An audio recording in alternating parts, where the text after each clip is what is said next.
All right, this is my voice and your face. Is that working? Now I can't hear you. No, I'm just pretending to mouth your Oh, voice. jeez, good Lord, with so many technical difficulties. Give me 1 second. I have a backup camera that I'm going to use. Okay. Well, welcome to the game chat. This is Isaac and Ryan, as you can see here. Yeah. And our guest Seppy will be on in just a second. I'm hoping I can get my camera to work for just a second here. Ryan is still putting on makeup behind the scenes, folks. That's right. It takes a lot to get this face ready. Oh, man. Face it launched 1,000 ships. 1,000 ships? Yeah. Tell us a story. Yeah, while we're waiting, my son's birthday is next Sunday, so that's happy amazing. Early birthday to Ethan. I know he's not watching, but like most of our family members. He'll be turning 18 next Sunday. So crazy stuff. Yeah, parenting adults is real, and it's weird. It is weird. Yeah, it's a weird thing. Oh no, none of my cameras are working. Oh, why? Wow. Are you laptop or PC? I'm Windows. Okay, how about this? I will try to fix this, and you're going to hang out with Seppy for a little bit. Yeah, I'm just going to start the show. So yeah, just do it. Seppy, how are you?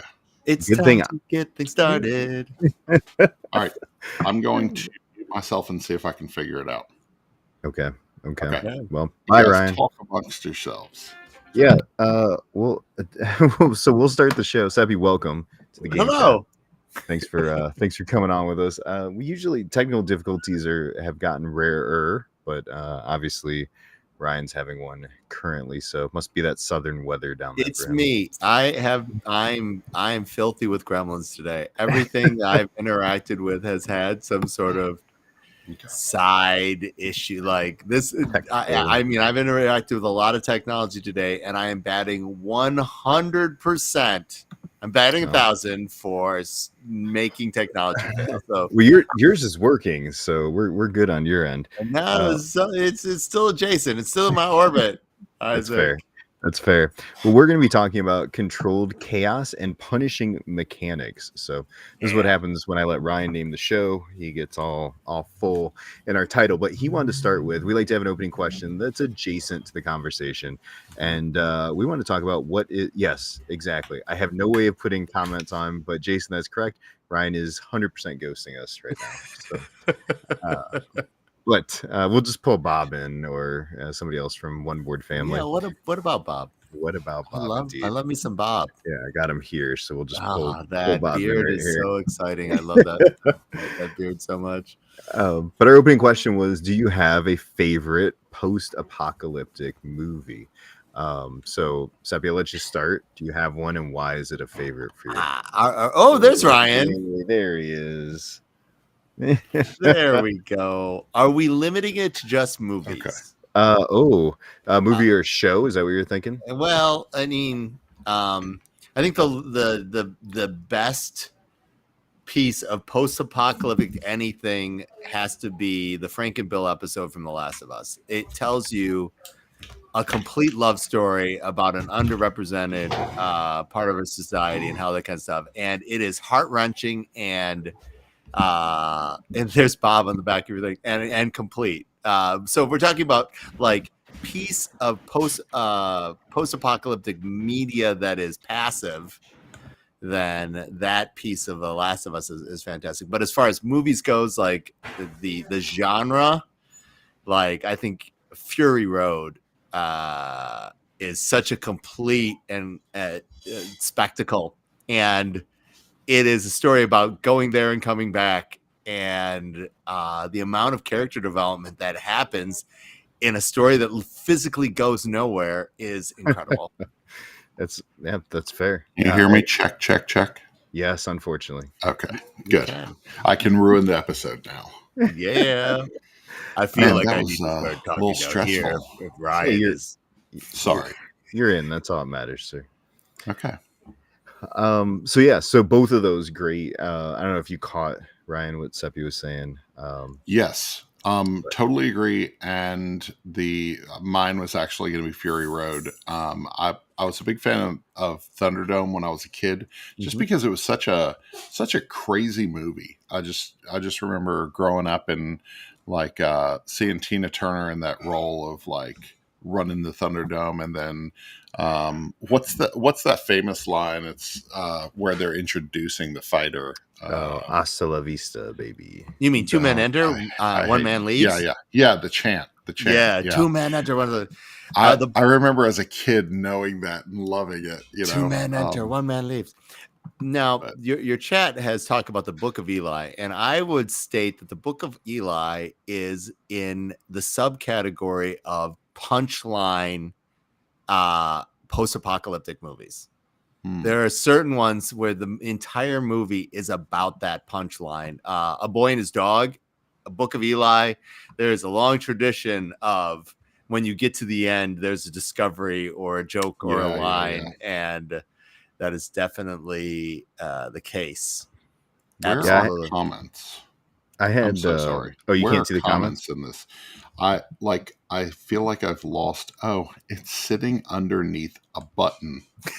Say only you can mess with those. I'm pretty sure. Boom. There we go. Okay. Yeah, I thoroughly enjoyed Book of Eli. It was on my short list of ones when I started listing. I also listed Zombieland.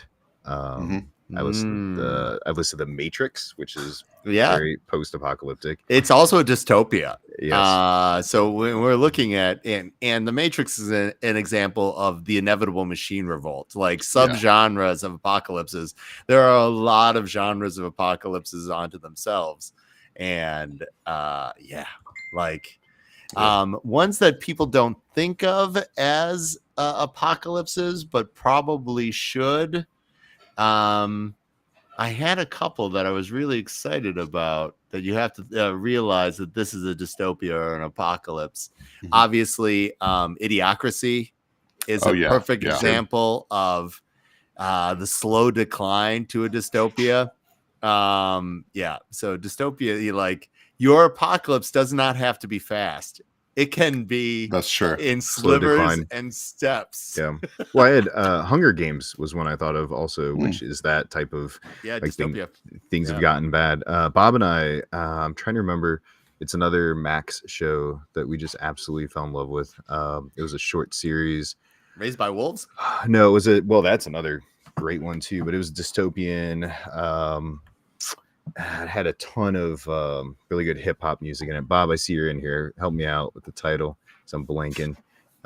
He'll post it in a minute, but just the genre is just one we enjoy and we love seeing on the screen. Most people think about it as science fiction, but occasionally fantasy apocalypses show up, like an averted like Game of Thrones is an example of an averted fantasy apocalypse.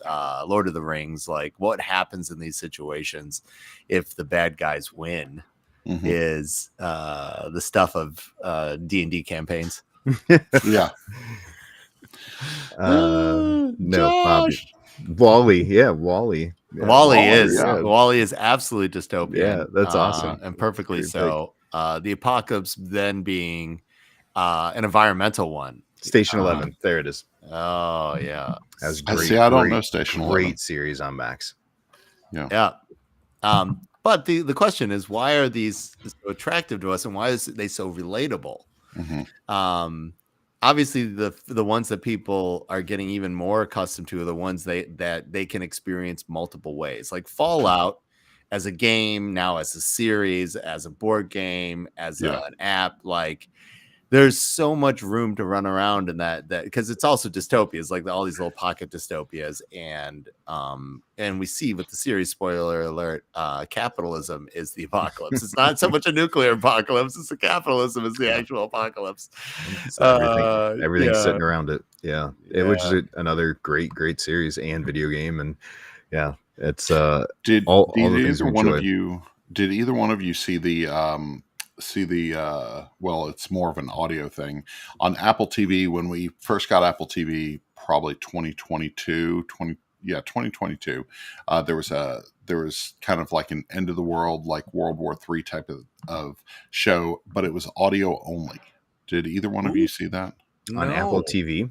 Yeah, if anybody anybody remembers the name of that, it was an Apple TV show that it was just audio waves, and actually, um, man, it had a couple people from Community in it.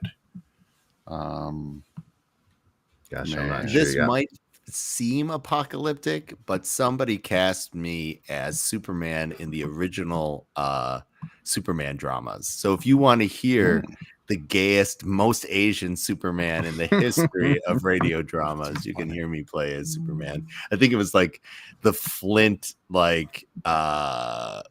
theater company's version of, and I'm like, all right, I'm doing this. It's probably the only chance I'm going to get to be Superman. I mean, Yeah. Yeah, no, it was very fun because I took the accent and I decided that big, boisterous Mighty Mouse / All Might voice wasn't an affectation. It was Kryptonian accent. Like all Kryptonians speak that Just way. sound that way.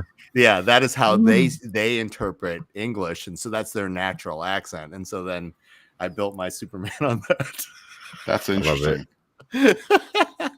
So the series that I was thinking of is 2021. It came out. It was a TV series. It was one season, and each episode's around 10 to 12 minutes, and it's called Calls.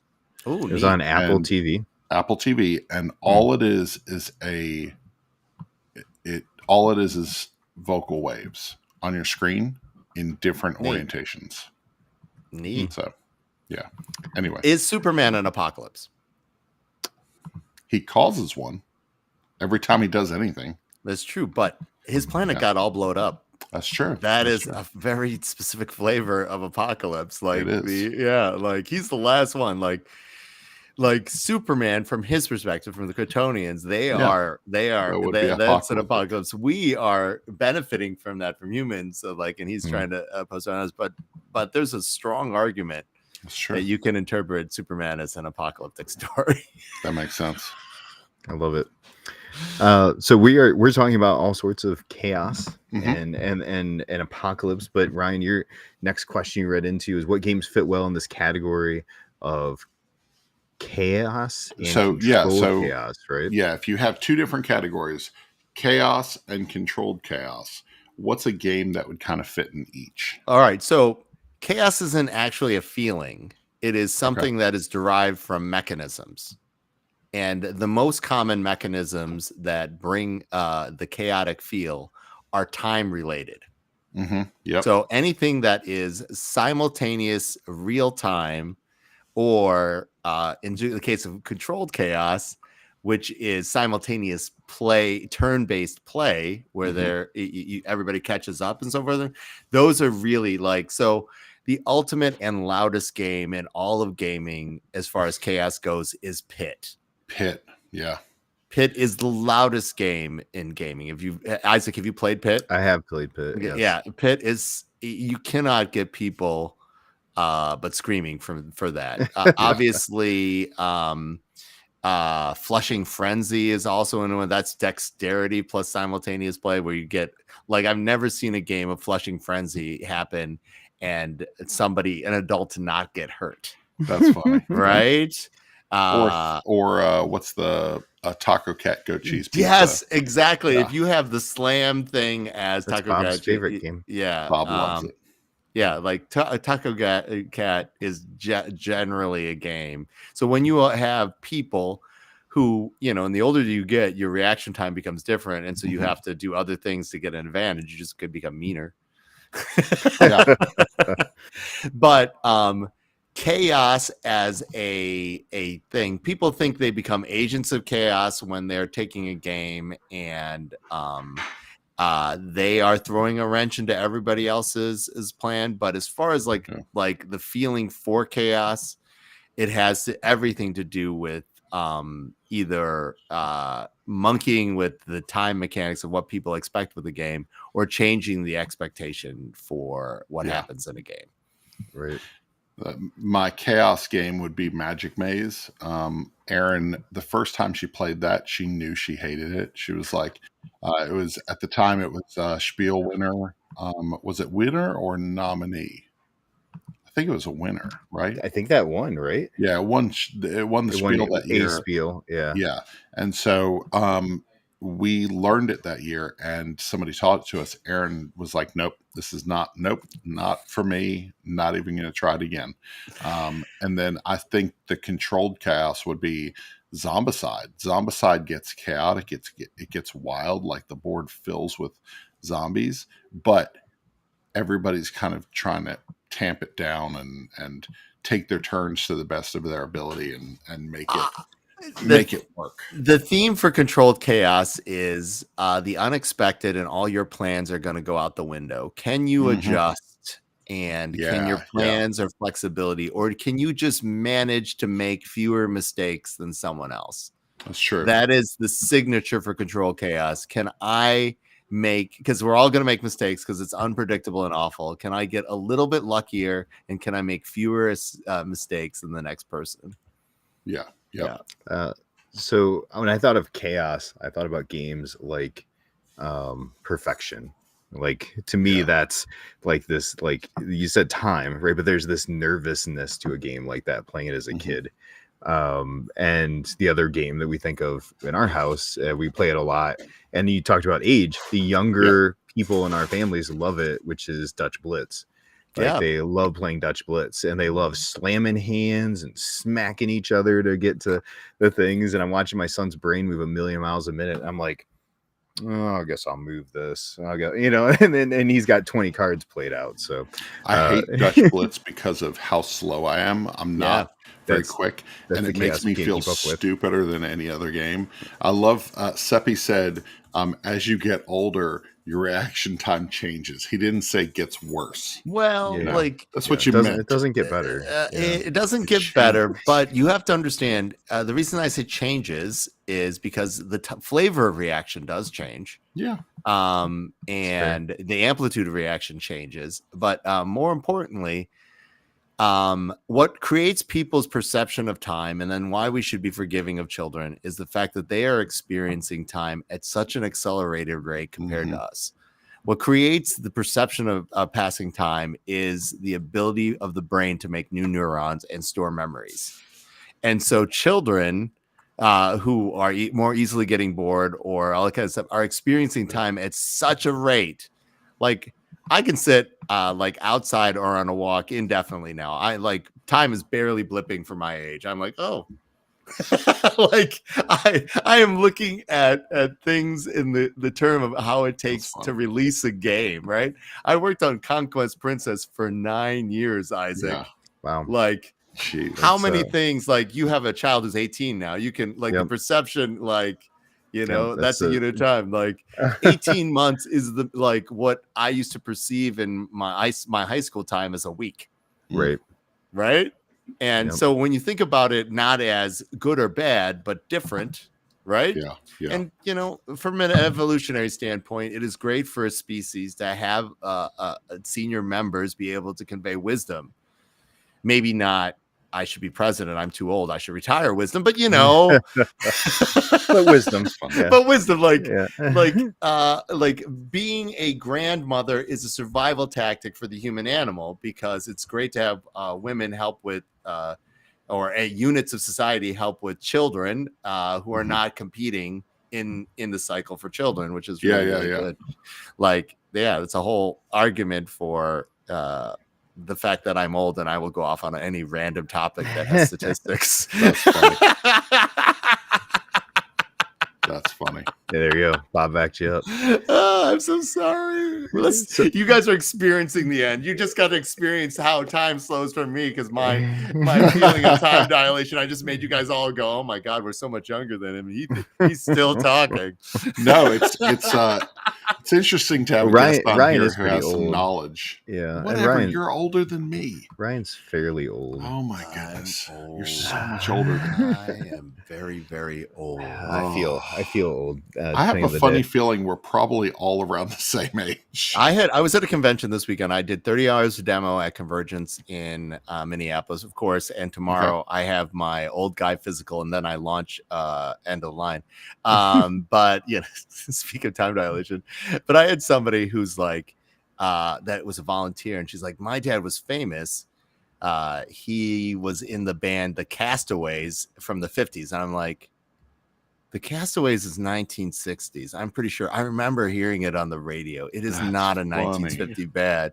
And I'm like, oh my God, you're Roy Hensley's granddaughter? And and she's like, how do you know my father? I'm like, never mind. And I just slammed my phone on the table, That's so playing funny. Liar, Liar by the Castaways, which is still a bop. And I called it a bop, and they were offended that I used There we go. that turn. There we go.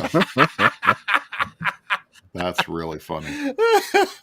Like, look it up. It is a very laughing, perfectly 60s, like, British pop hit, The Castaways. I'm going to have to look that one up. No, it's great. It's got that since we- fringe dancing kind of laughing kind of thing. If you need that little, like, what was sexy before? Yeah. That's good. Mhm. Since we were talking about real-time games often feel chaotic. What is one real-time game that you really enjoy the design of? Galaxy Trucker. Galaxy Trucker, okay. Galaxy Trucker, you can learn a skill to make up from the fact that in planning and understanding can give you some level of catch up that quickness doesn't. Like understanding the game design, and all that kind of stuff balances out the fact that older players perceive things differently than young players. Like, you can make better decisions. Yeah, that's good. Awesome. I would say Skyrocket's the one from came out this year from Floodgate Games. The sand timers, flipping them over. It's a real-time game that doesn't feel punishing. It just feels like you just have to be very aware of your surroundings. And I really like it. Fuse, I feel like it's an upgrade for Fuse. Oh, like, Fuse. Very good, but it's intense. We are going to Gen Con. I will be running games the whole time, Bob. You should come and get a hug. I'd love to thank Bob you. and I will be there. Yeah, that'd be amazing. We'll be working the Wise Wizard booth. Derek. Wise Wizards. Yay. With Derek? With Derek and the crew. Yeah, Bob and I will be there. That's amazing. So mine, I picked, I grabbed it. I don't know where I put it. But it's, oh, there it is. It's a big box. It's Sorcerer City. Sorcerer City is real time, but it doesn't feel punishing real time. And I like that it's gradable real time. And it's like, do you want this to be super challenging? Go with this time limit. And then it kind of progresses up from there. It's a game that if you could really think through the tile placement, you'd probably do a lot better. But I love the speed of trying to get it all on the table. I think 5 Minute Dungeon deserves honorable mention. It's really good. Yeah, and it's exactly what it promises to be. It gets the most accurate title to That's true. Time 5 chaos minutes ratio. Yeah, it's 5 minutes. Like, and even if you do badly, you're like, all right, let's do. Yeah, it's 5 Minute Dungeon. Yeah. One that should not be attempted though is that ER game from Smirk and Dagger. That real time one. I had Kurt demoing that game to me, and I nearly died. Like, which one is that? Is that the patient that was dying one? Yeah, the ER. You're like you're doing triage. Oh. Like, if you've ever played this game, oh my god, I don't. It will cause you a heart attack. Yeah, we're trying to prevent heart attacks in fictional and causing one instead. Yeah, like that's interesting. I had a tightness in my chest playing that game with Kurt, and I was like, God, Kurt, this game is too intense. I can't do it. That's funny. That's really funny. So next question is, some people shy away from games with a take that mechanic. What's one game that you will always suggest with this mechanic? I hate take that games. I feel like, as a person who has this face and this demeanor, like, I am voted off the island. I am killed as a werewolf. There's just no universe where people can single target and destroy you. That is a good fit for me. And it's probably one of the reasons why we wrote End of the Line. You cannot target it. It's a take this game. Yeah. I have to survive the terrible thing before it is inflicted on anybody else. I have to risk the terrible thing, or it doesn't happen. Like, it's like, sneaking up on somebody to backstab them with a landmine. It's fair. Yeah. Take this game. Yeah. Take this game.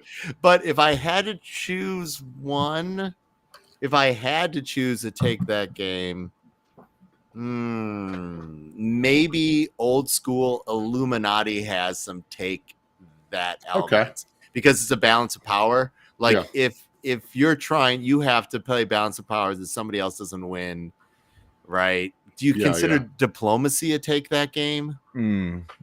A slow burning take the that, world's most slow burning, agonizing. Like Illuminati's a good pick. My buddy Jason, who's watching this, I know he's a big fan and has played that over the years, but that feels like a good.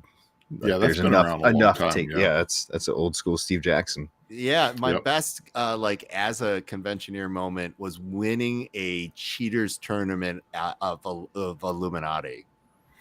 Really? There's a variant. Cheating. There's a variant. And what I did during that game, I'm from Michigan, and people from Michigan play euchre. And if you play euchre and you were of an age, that means you learn to drink and manipulate cards very easily. So what I ended up doing was every turn I would deal myself way more cards than everybody else and then shoot them into my lap and then choose the ones that I needed. And I did this for 3 hours without getting up.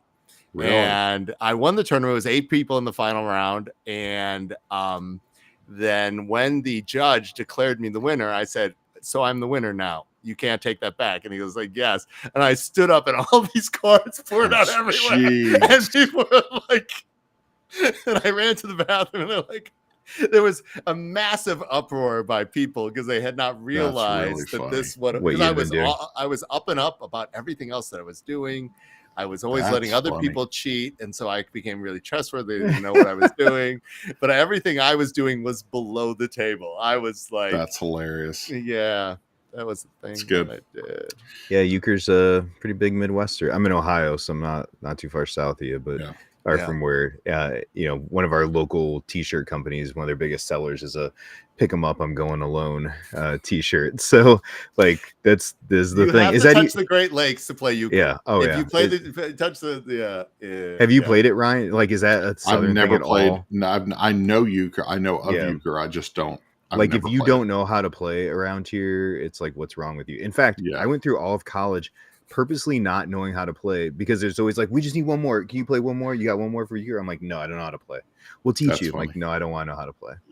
Spades or hearts? Spades and hearts, I'll do all day. Spades all day down here. All right, so spades is if you are a massive spades community, then you might spades, hearts. Spades is huge down here. Yep.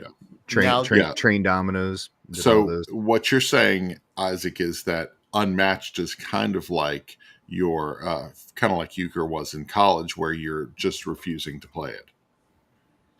Okay. I hear that, Ryan, 100%. Yeah. In Wisconsin, they have the most bizarre one. If you ever get a chance to watch people play Sheep's Head, it is it is the Cones of Dunshire for taking games. Like Sheep's Head, like if any of your awesome fans know Sheep's Head is crazy.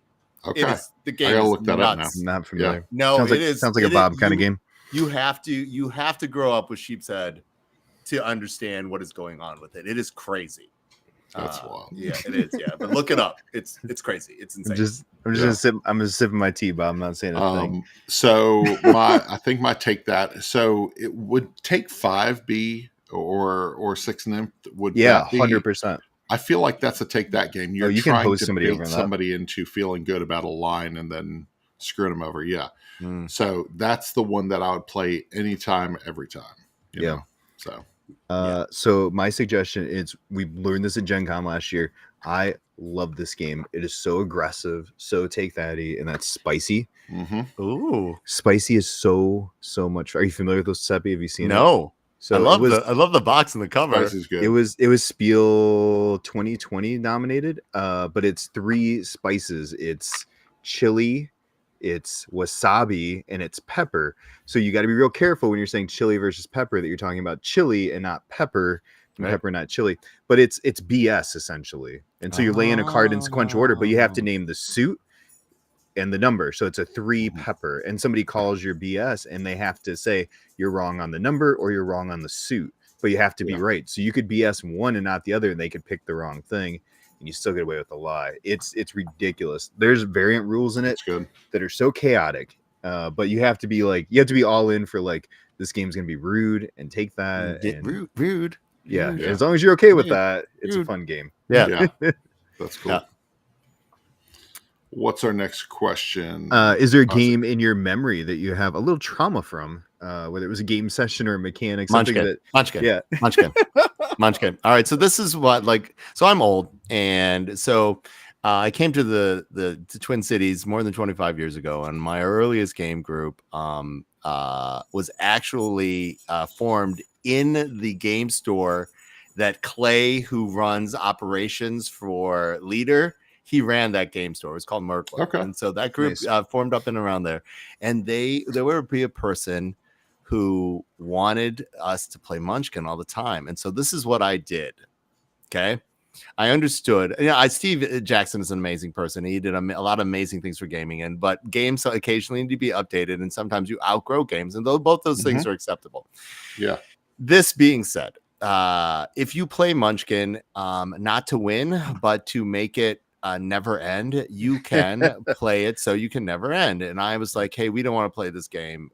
This game's broken, and we should be done with this. We should go on to something else. That's a better use of our time. And he's like, no, we're playing this. I'm like, I'm gonna prove this to you that we should never play this again. Jeez. He's like, no, I'm gonna beat you senseless. And so there was 6 of us.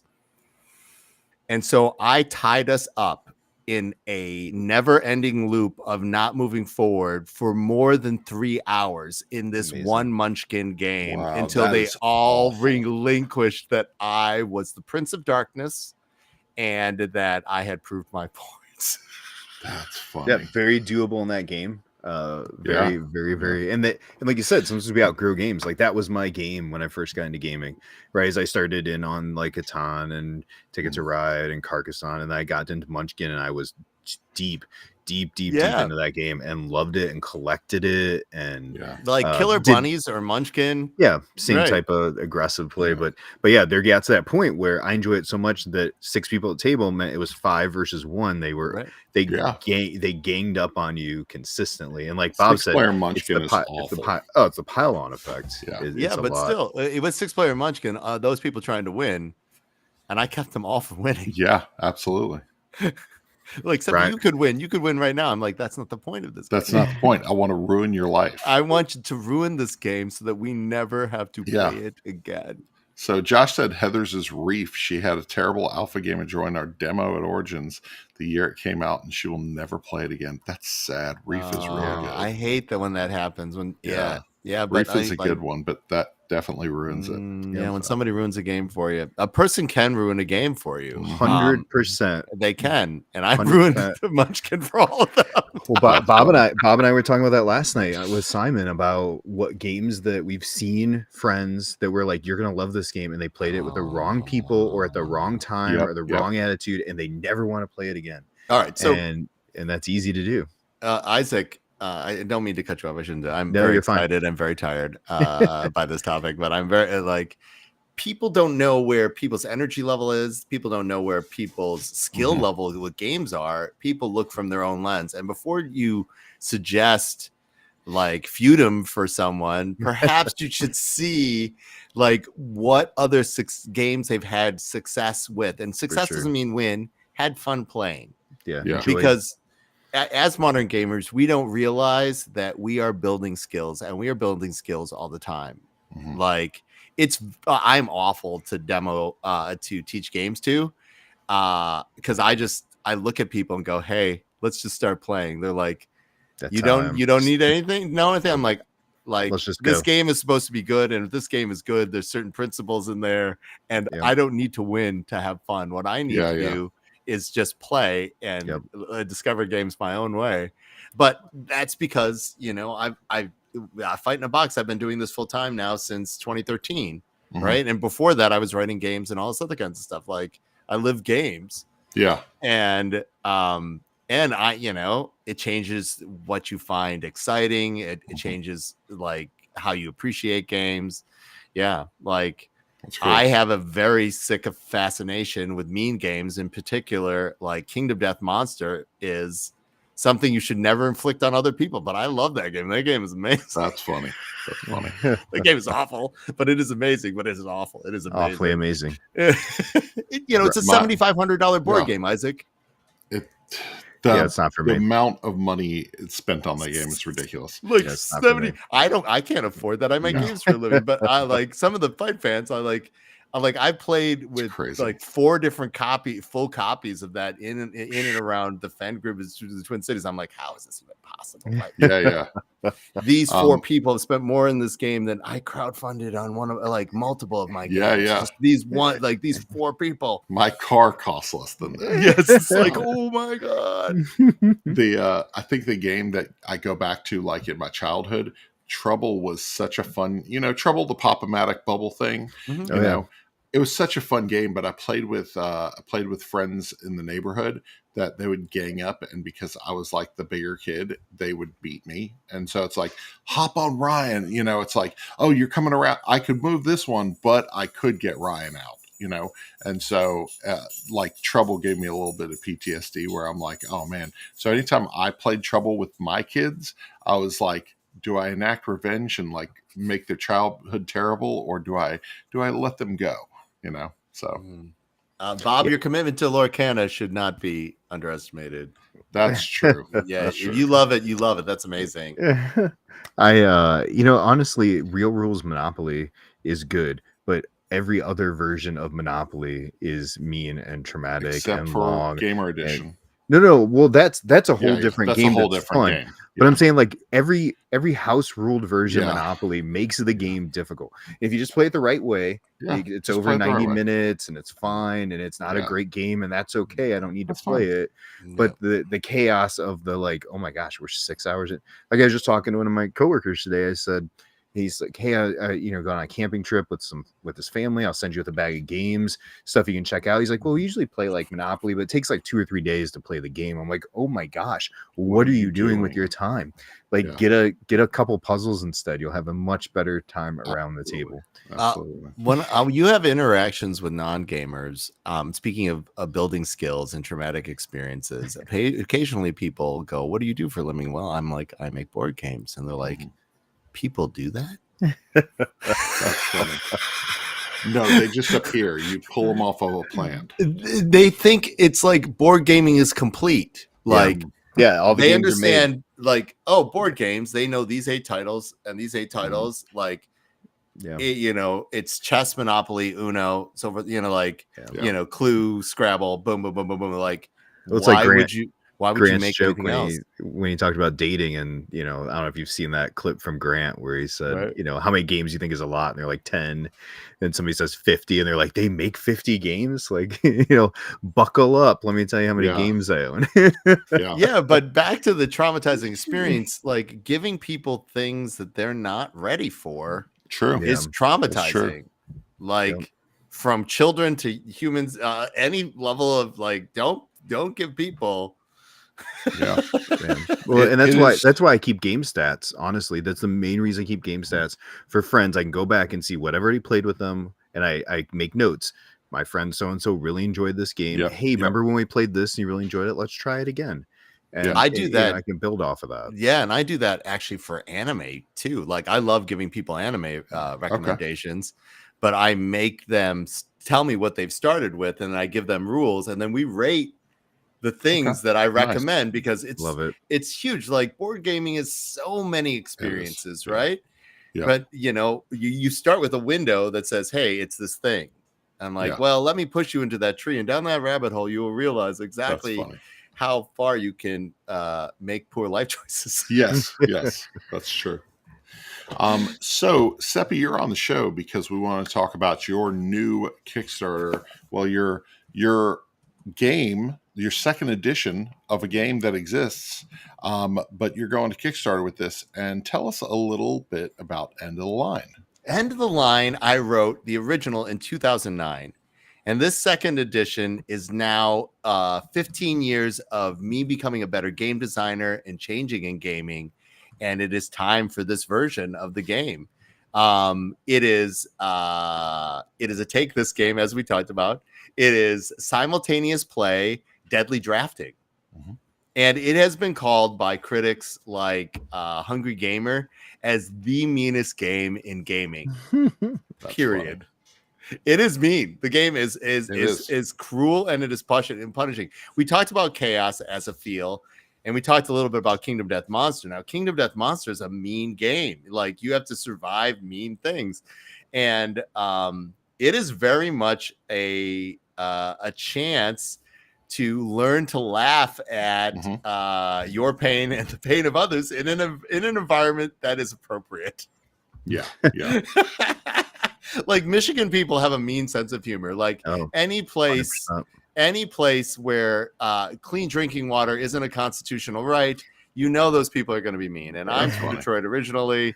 You can tell by my number of allergies that I played in the industrial parks and other bad places of the metro. Like, seriously. And Cold War kids are super self-sufficient, and we always thought the world was going to end anyway. And so, and I'm, being gay and Asian in Detroit in the 80s was awful. And so you learn to compartmentalize enough so that you can have fun. And since all my games are autobiographical, and we're back to those, hey, are the end times coming? Like, why not do this thing? That's funny. You showed us the game when we were at Origins. You sat down with Aaron and I that first night and showed us how to play and everything.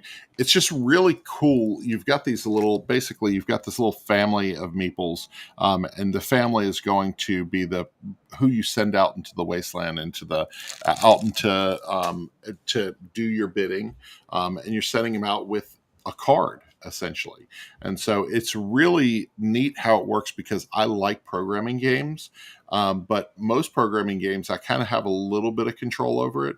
Something like Cult Express or Mountains Out of Molehills, like you have a little bit of control, and things can disrupt the control. But this is a programming game where everybody is disrupting everybody. It is like understanding when you have the lever is part of the skill for the game, and when to hit the lever, when to do that kind of stuff. And in your first few plays, you're not going to get it. Yeah. It's tough to get exactly what you need those first few plays.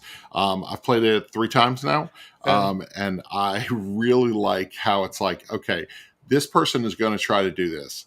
I'm going to counteract it with this, and then they're going to blow themselves up, So it does reward you for multiple plays. Yeah. Right? The kind of chaos that ends up in the game and the laughs and jokes, knowing that they're going to show up actually enhances your fun. Yes. And that's 15 years of gameplay to make that happen. There was a card. This is a family-friendly show. It is. There was this game you should have said there's a trigger warning for this. Like, every trigger warning ever should be like, if you like, post-apocalyptic as a genre is filled with like dark themes and dark humor, and you have to be ready for that. Yeah. There's a card. I'm not going to show it. It's a card that's family show, right? Family show. Guns equal good. It's a law. It's also the very first line in the movie Zardoz. Okay, I didn't know what that line was from. It's from a PG movie. It is right after they say the line, "Guns equal good." The equals bad is the very first line in Zardoz, and after that, the Easter Island head that they're riding in, vomits rifles all over the beach. That's really funny. It is literally like, I could not write that level of psychedelic, and everybody should know. If folks want to know what kind of movie that is and don't mind their browser history ever recovering from it, all you have to do is search like Sean Connery red diaper, and then you will know exactly what I am talking about. Yeah, I know what you're talking about now. I've never seen the movie, but I'm familiar with the meme. I love this right here. This just the little like nods to 1950s like movie type stuff. I love the trailer that you have for this. So this one, this card, did you hear something back there? kill the last character in line. You know, and so Yeah. you're like your last character. You're like, maybe I can move up. You start swapping places, and then somebody ends up at the end of the line, and then they're murdered. That's it's the level of fun. So Yeah. one of the upgrades for this version, not as only as gameplay, is we added the 4 mascots to the game, and that Okay. means we're going to add Looney Tune level cartoons to the apocalypse, which That's makes cool. it way more approachable. As a person who grew up with Bugs Bunny doing drag and every bombs in every box, like this is super entertaining to me, and so we added that back in to remind people of some Nice. of that zaniness. And the awesome thing about the game, the levers that you control have everything to do with the sequence of events. And you start at the end of the line, and you always do the now cards first. And now cards are the ones that change the order of the line or change everybody's position. Okay, they are also functionally the safest because they generally mix up the order. Well, the events are the ones that either get you resources that you need out of sequence or kill people. So if you like, you have to have those cards if you want to get ahead on the objective of the game. And the last one is laws. And in laws, you are massively changing the function of the lines and the rules, and then some of them are brutal, so that you can make it get yourself ahead. And all of these things you yourself have to survive. Oh my God, is that Chris? I haven't seen Chris in forever. Chris. Oh, yeah. So levels of control and understanding the programming mechanism and how to survive is, I mean, obviously how to survive in an uncertain world is the theme. And I love a game where everybody can lose. That's true. Yeah. That's a rare game. Yeah. It doesn't. You don't. And the new version, it costs half as much and plays in a third or half the time. Nice. Awesome. I never played the original, but Gen Con. Gonna see you at Gen Con. Yeah. So I never played the original version, but I love the design of processing, which is your cow abduction game. And it felt like when you showed this, I was like, okay, I'm understanding. Yeah, I'm understanding where all this like fits in your brain, I guess. It's good. I like a simple mechanism where even if you do not understand it, you can play the game and then you will learn. Like where you can, I think it's the hallmark of a good game that a person is rewarded for learning the game.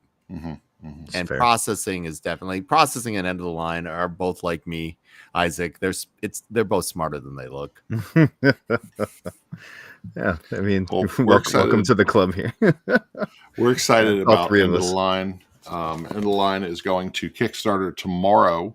You're going to be able to jump on that Kickstarter campaign. We will have it in the show notes if you watch this at a later date. And so definitely check that one out when it launches tomorrow. And fans of our earlier titles, Hedgehog Hop, you've seen our Super Deluxe version, Super Deluxe Hedgehog Hop and Mouse Cheese Cat Cucumber, right, Ryan? Yes, I've seen Mouse Cat Cheese, Mouse Cat Mouse Cat Mouse Cheese. Right? Mouse cheese, cat cucumber. Remember that was in our top 10 for that year. Yes. I was so impressed with that design. It was like, I was like, this is a small game that if you don't have it, you screwed up. It is a great game, and we did deluxe versions of that, and we hand number and so forth and whatnot. And so we are, as part of the End of the Line, we are doing a reprint of the deluxe with the bag. So there's 100 more of those, only 100. That's cool. And the much awaited expansion, but only in the acrylic, of Hopping with the Stars. That's funny. So Hopping with the Stars is also going to be added. So you can look forward to those two things for the crowdfund tomorrow. I love it. Well, stay tuned for it. It'll be on Kickstarter. We'll share a link on our channels. So Seppy, this is something that we do every episode. This is the Game Chat presents Pick 5. Pretend this is a logo. No, I've got the logo, Ryan. I redid it. Oh, hold it. You have a logo? Yeah, I redid it. Okay, where is it? It's right there. Where is it? I shared screen. Okay. Yeah. Do you like it? Oh, jeez. Yeah. So good. That's good. So good, That's Isaac. So Thank good. you. It's Look really at good. the picture of me and Ryan at Origins up there at the top. Upside down, and we're No, the other one. The Oh, picture of me and That you. angle makes That's- his relationship with the turkey a little nefarious. So I'm yeah. a little uncomfortable and with me that. and my favorite game up there. You see me? What is happening? Oh, Pick unmatched. 5, unmatched. Pick 5 with funny. Fireball. Funny story. I asked you how much you liked Unmatched. What things you liked about Unmatched? Right in front of Justin Jacobson of Restoration. Remember the thing you said about traumatic gaming experience? That would be my Origins version. Because I Yeah, he just got- froze, and I'm like, this guy doesn't know that Ryan and I joke about this. This isn't going to be funny to him, so I don't really know where to go with this. And I Yeah. said, I've never had a chance to play it, actually. Wow. Ryan, that's so mean. I never had a chance. Well, That's so here's the mean. thing. Everybody It- knows that you're a troll, and so Well, he didn't. we all know that you're a troll. You need to be trolled at some point. Even Like, it Erin, is- with her sweet Southern heart, Oh, said, Erin Ryan, felt why did so you bad just do for that you. to him? Yes. Erin felt Empathy is so a bad. curse. Aaron should I'm- know that at this point. Married to I'm- Ryan for so long. I'll work on He's a something. curse. I'll work on something. I for know Ryan. you'll get me. I know you'll get me. So pick 5. These are 5 mean games. We're picking games that are mean. So either it has a mean mechanic or it's got something where you can really screw over another player. We always start with our guest. Name your, no particular order, name your 5th game, and we'll just go around giving one at a time.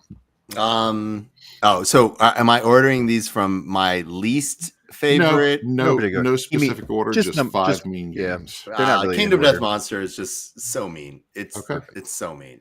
And if you have the money for it, you can, it's mean to participate in. It's like mean to learn. Everything in the game is mean. Like That's the mean all game's around. mean. I'm going with Buried Treasure. Speaking of Restoration games, Buried Treasure is a Sid Saxon game, and it was originally Buried Treasure is such a mean game. You're stealing pies from each other, and was that on your list? No, Ryan, because I don't have a list. You know this. Sucks for you. But Buried Treasure is so mean and so nasty, and just you one person sitting at the table and they've got like one pie, and they're like, "Why did you do this to me?" And they're just crying. Is that 4 now? Is like we each pick one, or no, we is each it pick we one. each So go that around was 5. So that was my 5, and then Speaking of Restoration, one I'm really surprised you didn't have Ryan on your list for mean games. Yeah, Thunder Road is so mean. So mean, so aggressive. I enjoy the aggression. Another game, for example, where you thought, "Oh, Isaac just hates this game," and I was just having a bad night. You were having a the other bad day. I felt horrible, but I was like, I enjoyed the game. I know you don't see that here, but it just wasn't feeling good. But great game, great and mean. Yep. Right, so second- John Schwartz second throwing pick. in Menace Among Us. Oh, I don't know that one. Menace Among Us. All right, next game, Seppy. Are we strictly board games, or do we include tabletop games, role playing games? Where are we? Yeah, anything in that genre. I'm gonna go for its level of punishing a Robin Crusoe. Okay. I've never played. Familiar. I've never played it is brutal and it is awful. Really? Okay. Yeah. Oh my God. These are games that punish you. Like, yeah. It's not mean as far as you get a chance to be mean to other people. This game is mean to you. Mean to you. Okay. Yeah. Okay. Yeah. On that same note, Blue Lagoon is very mean to you. This game is area control game. I think this is Reiner. Yeah, Reiner design. Blue Orange Games. This is the most Moana, non-Moana game in the world. And Blue Lagoon is ruthless. It is the most cutthroat area control game I know of, and it is just rude. And we've had multiple married couples have arguments in front of us while playing this game. So, Wow. Yeah. Speaking of couples fighting, Daryl told us a story about a best friend, a very good friend of his, and their roommate who played this game with him. And at the end of the game, she said, "I hate you. I'm never living with you again," and literally moved out the next day. I'm like, Daryl, you've got to be kidding me. That can't be a real story. He's like, 100% swear it happened. And that was I'm the Boss. Sid Sackson's aggressive negotiation. another Sid Sackson game. If you like, I don't know if you've Ryan, you have not had a chance to play this I yet, have right? not. Seppi, have you played I'm the Boss? No. It's an old one. Okay. They've reskinned it. It's Eagle Griffin, but it is so aggressive. You're making deals. It's real timey. Like, I'm the boss. No, I'm the boss. No, I'm flying you out. No, you're out. No, you take this cut. We taught Shun how to play this at Origins, and I hosed him over so bad. And he's just looking at me like, "Are you seriously going to do that?" I'm like, "Yep, give me your money." And it was very, but if you can walk away from the game with that, And it's great. Yeah. Right. And you can still say, "Hey, we're still good friends." But in game, it's super mean. Man, that's rough. All right, number 3. Before we go into number 3, I really want to state I collected some of my favorite quotes from fight fans before the end of the line Kickstarter. Okay. And one of them that's on the Kickstarter page you'll see tomorrow, spoiler alert, is "This made my ex-wife cry." Wow, that has so much in that statement. There's a lot Like, there. That's a statement you unpack, right? There's not that many words, but that's a whole story. Wow. What a ringing endorsement. It's so good. Back to the theme where the game punishes you. Regicide. Games that are hard to win, that you're like, how is this happening? Where the game is mean, it's not about people being mean. The game itself is just a tragedy. I've got one in that same vein. Blue Orange Games. I don't have it because I finally got rid of it because I was tired of being punished. The Big Book of Madness. It's a deck building game that is the most non-Harry Potter game in the world. And you basically found this wizard's tome at your wizard school, and you open it up and it is full of like Cthulhu-esque horrors that open up and they come to life, and you have to keep yourself from going mad through this deck building mechanic, and it is brutal.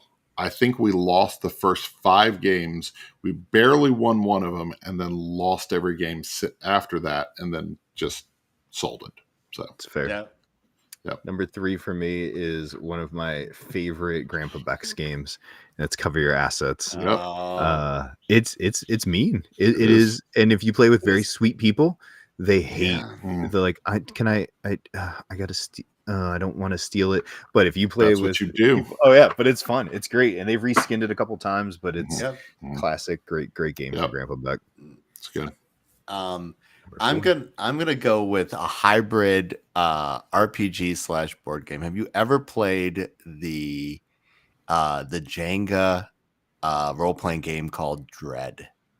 No, I know of it, where you pull out items that lead to the story. So instead of rolling dice for difficulty, like you need like if you play Dungeons and Dragons, you need a 17 to hit. You instead have to pull a certain number of tiles in Dread. Oh, okay. Well, you have a common pile, and if you ever knock over the tiles, your character immediately dies. Oh my gosh, that sounds horrible. It is such a good game. It's crazy, like the amount of suspense you give it. It's the only game that I know that by the end of a 4-hour session, everybody is 6 feet away from the table. Nobody wants to breathe. Nobody wants to breathe. It is so good for the suspense generating mechanism. Wow. And the tension that you feel as you're doing this, as you're trying to succeed in the story. Very mean, but also like so much opportunity for role playing. As far as like indie role playing or board game hybrids, I love me some Dread. Dread is crazy. That's really good. That's really good. So, Rick's here to burn Isaac. Thank goodness Thanks, Isaac's Rick. wearing a full shirt. So That was one game that I took my shirt off for at Gen Con last year. it wasn't One even that. He was single- talking about your tank top on your latest TikTok. Oh, yeah, that too. I So- thought he was talking about my Gen Con. No, he posted a picture of you in a tank top in our group chat, and he was like, "Why is he playing board games in his tank top?" It's Why? summer, Rick. It's 90 know, degrees that's around true. here. Wow, My Isaac is battery's constantly dying. taking his clothes off. Holy, That's oh my exactly gosh. right. Family show still. Tell the show. Cash and guns. This game is brutal. Anybody can point a gun at you. We have a friend who the first time she ever played it, she sits down. 3 guns get pointed at her. Second time she gets 3 guns pointed at her. Third time she's dead. She was like, "This game's stupid. I'm going home." So That's fair. she also didn't know how to quit. Yeah, that's She just kept also getting fair. shot. Let's talk about what my kids love. I don't know if you've ever seen or heard this Organ Attack. Oh yeah. Yep. It's like animated organ body parts. Like you've got the gallbladder and the kidney stones and Yep. all these, and you're like, oh, I'm going to give your gallbladder gallstones, or I'm going to I give you remember that cirrhosis of your Kickstarter. liver, and then your liver's dead, and so you're trying to kill off other people's Jeez. organs. It's Jeez. crazy. It's super mean, but it's funny. Oh, I do that. Yeah, that sounds like something I would write. That's pretty hysterical. I love that. good. Absolutely. All right, Seppy, And- last one. Number 5. As a number 1, and the cat. It's because it took 9 years to write. Conquest Princess. There People we do go. not understand a game that has the word fashion in it and the word princess in it That's funny. is as punishing as Conquest Princess is. It literally, we put on the box. Oh, not on, this is an old box, but the new box, our slogan is enjoy the punishment. It took me 9 years to write, Isaac. Wow. I love the fact that you showed us the comic books and stuff and the different pieces. It just feels like a whole ecosystem. It That's is. awesome. It's amazing. But if you want like understanding like how suspense creates effort and all that kind of stuff, but it's the game's mean and unapologetically so. That's cool. That's But awesome. it gives you a ramp up so you can learn the things that you need to do, and you can continue to play different missions based on the level of difficulty or changing up on the what you want to do, kind of like the Crew does. Yeah, Sure. I'm gonna you into it. it eases you into it and so forth. Yeah. But by the end, the Crew's insane. Like, do this thing, and if you wink 6 Yeah, times, then you fail the mission. Oh God, I can't blink. I can't blink. That's funny. One of my favorite mean games, Survive. This one is so brutal. You're just trying to destroy everybody else on the island and make sure that they get sunk by whales and eaten by sharks. Survive is great. mean, and it's a design that's held up for a lot of years. So really enjoy that one. I thought Isaac was going to pick the last one, that thing where you have to say the words and you put that weird plastic thing in your mouth. Plastic thing in your mouth. There's so many of those at Goodwill. I don't know who's buying those at Goodwill. I know. Dental Dam, the game. I was gonna pick Aaron's favorite Contrabanter, but since Contrabanter's so good. it's so good. I love it so much. We played it the other night. Got a whole nother group of people who hate it now. That's But a specific type of evil food. But here's chain, my Yeah. choice of evil and Okay. mean. You talk about punishing somebody that doesn't know how to play this game, and you just go, So "You bad. want in? Sure." Jeez, Sure, you're going to get hustled in this game. The worst it part is of that mean is and you have to sit aggressive. around 4 more hours to Correct. watch your loss. Because you know you're out at a certain point. You know there's nothing to save my game. And I think even experienced players know when they play this game, there's a point where they're like, yep, I'm done. Now I Yeah. gotta watch everybody else make Yeah. lemonade and, That's so mean. and eat burgers. But I love it. so- It's great. Yeah, like that game is being good choice, Isaac. Yeah. Thanks, Gene. I'll take all your it. lemonade. So that was our pick 5 mean games. Let's end of the show before you guys jump into the Kickstarter for End of the Line. We're going to talk about what we've been playing. So Seppy, what's a game you've been playing right now? Computer games, role-playing games, board games. What are we talking about? Anything. Name any of them. All right. Well, what's I'm been getting entertaining to, as somebody who makes games for a living, I of course have multiple jobs. I have 3 other jobs. But I've been getting to play other people's prototypes have been very, very exciting lately. Nice. I'm feeling my mojo, like I have something to give back, and so Nice. I do counsel people if they want to like do their games. So one of my counselees is a thing. That's one of my jobs. But like the thing that I play most, obviously is Steam generated or like on the Steam platform turn-based games, because I can do a thing in game that I can do something in real life. Oh, that's cool. Yeah. And I am playing XCOM 2, which is an apocalypse, War of the Chosen Long War. Do you know what this is, I don't Isaac? know what that is. I do not. I love XCOM 2. If you love XCOM 2, the expansion to it was War of the Chosen, and this Long War has been called the most ambitious and complete mod in the history of PC gaming. Really? It takes the 35-hour campaign in XCOM 2 and makes it 150 hours. Good night. And so you just play, adding new missions and adding new branching paths. It makes new tech trees for all the people. It makes new equipment for all the people. It doubles the types of missions that are going on. It adds this interesting. The best part about it is it adds this insurgent mechanic where you are trying to be an insurgent all around the world because you cannot be in one place long enough or Advent will come and destroy you. So every time you do a mission in a place, it raises the alert level of that place. It is so good. That's it is crazy. But it is, it's punishing. It's unapologetically hard, and you need to know a lot about it. But it's crazy. This game, as its own standalone thing, it shows gamers and fans of a thing can do amazing stuff if they are motivated. Like, that's cool. Board Game Arena is literally proof that if you are a fan and a believer and you want to do and share something with the world, that you can change like how people see fun. And nothing is more rewarding than when you discover a fandom that treats you and your potential as much as you can. And that's the number one reason that I suggest people like become a fan of indie games. Like Star Wars is amazing and everybody can enjoy the camaraderie of other Star Wars fans, but you do not matter to the Star Wars fandom. That's true. 100%. If you are a fight fan, I have probably gone to karaoke with you. That's funny.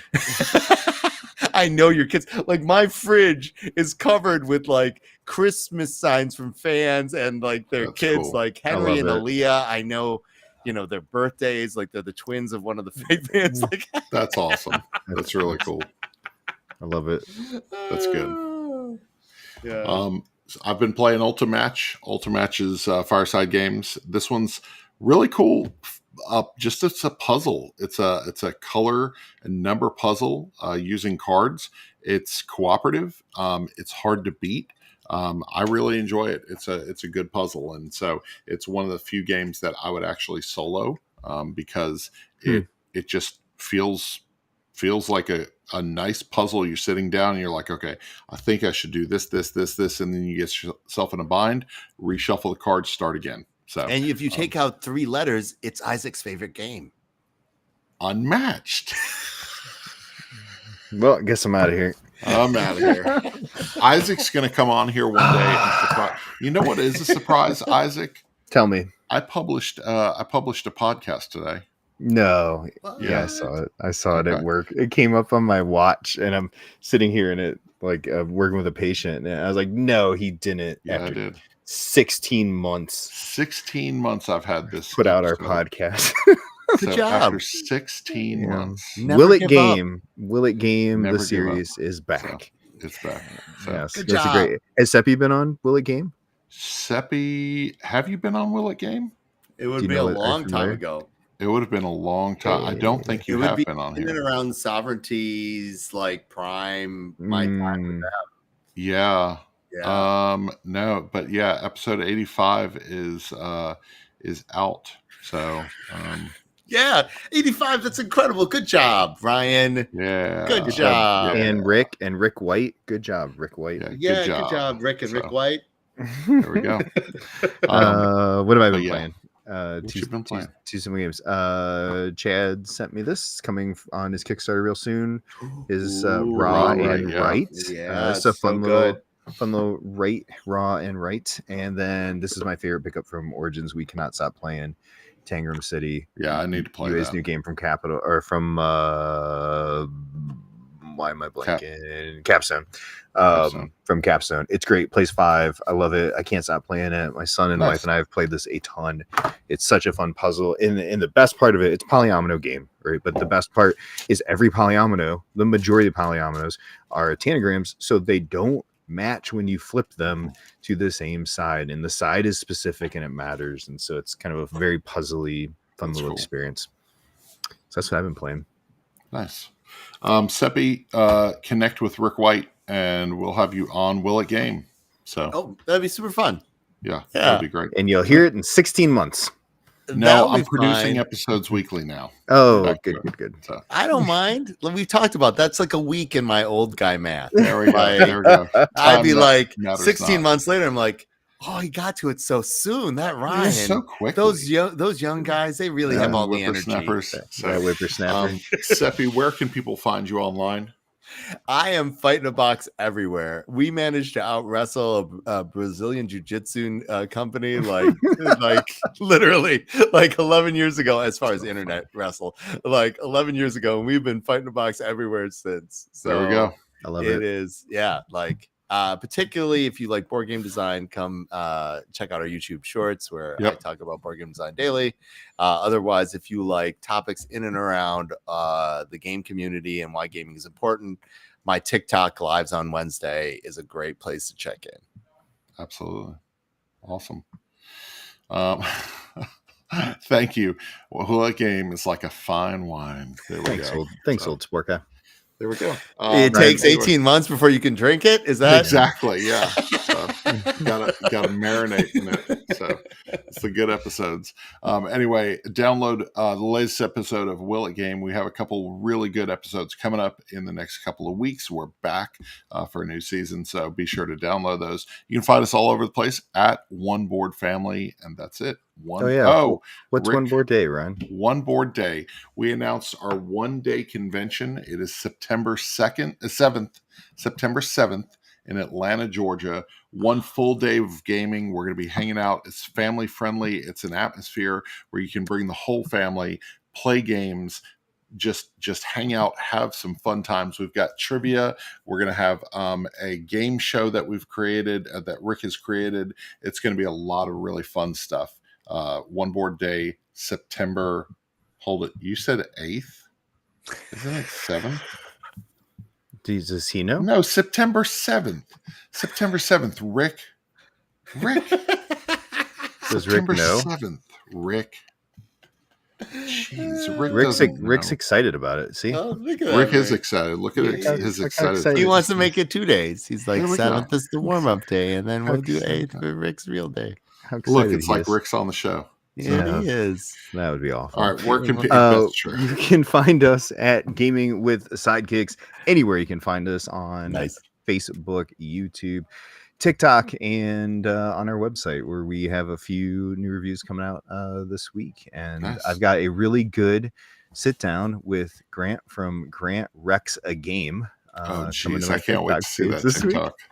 I mess up his channel a lot in videos and All call the him Grant Rex a Game, Grant Rex Games, Grant Game Mm. Rec, and this time we went with Grant wrecks a game, and he I- literally He destroyed it. destroyed a game for me. I have one of my most shaming moments as an adult in more recent history is really? Grant was taking his comedy hour, like testing it out, and it's really good, and I highly recommended it. And he was doing it at the Fantasy Flight Game Center at the time. You know, it's a big space and it's game related. And he was going into his routine, and he got to this point about Kickstarter, and he's like, why do people do it? Nobody ever delivers on time. I literally stood up and yelled at him saying, how dare you, sir? I've delivered early on 3 of my Kickstarter's promises that I've been on time with. How dare you? I thought we were friends. I love it. Really good. I love it. Really And then good. I'm like, oh, he looked at me like, oh, That was too much. That was too much. Got too real. That's it great. was too real because I Got was too like, real. I was very fragile at the time, and I There we just go. needed that validation. That's good. It was a bad time in my life, and I felt very bad that I did it. It was very shaming. I lost control, But Grant's a good guy. I'm sure he. and had a so good that's where I wrecked Grant's game. Wrecked Grant's game set. Cool. Well, Seppy, thank you so much for joining us, and you'll hear Seppy on Will It Game on a future episode. Connect with Rick White, and we'll get you on the show. So. Well, can I connect on him on September 8th or 9th? I hear you guys are doing a 3-day convention. Oh, jeez, Rick, you're ruining it. All right, September 7th, One Board Day, Atlanta, Georgia. Okay, see you guys later. Have a good one. Peace.